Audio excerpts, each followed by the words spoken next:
Thank you. Before I get started, Speaker, I would ask you as the Speaker of the body, when we are as colleagues told to stick to the topic and not make speeches, that should also apply to the chair, who has made his speeches and made it clear how he feels. And so if we all have to not make speeches and stick to the topic, Peter, don't respond, then you need to stick to the topic. I'm sorry, I'm the chair. I respond when I want, but you heard my opening statement.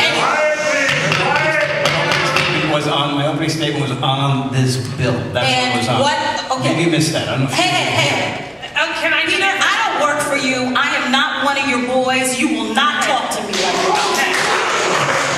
So let's... I thought you were professional. Peter. Everybody. I thought you were too.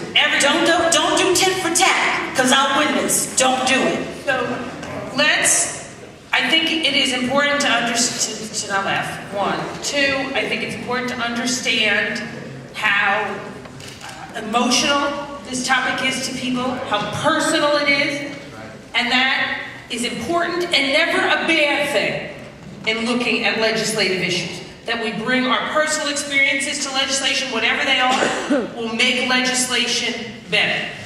Now, Peter is right, we have to stay to the greatest degree we can onto the legislation, but this legislation is legislation related to a much bigger topic.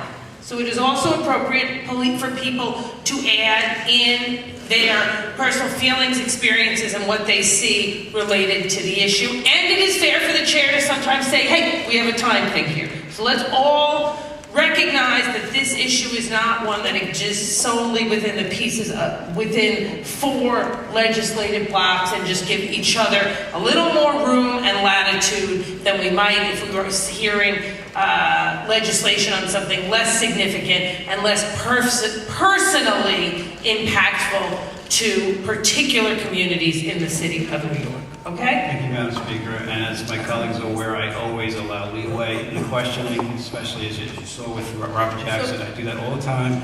And I would rely on the professionals and my colleagues to try to minimize their speeches and ask them questions.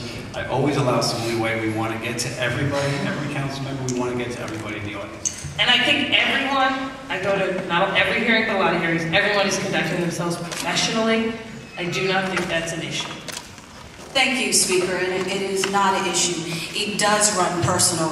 I think that if a situation where the chair, if his father were an 88-year-old man who's being pulled over and being called boy and fitting a description, then it would be different.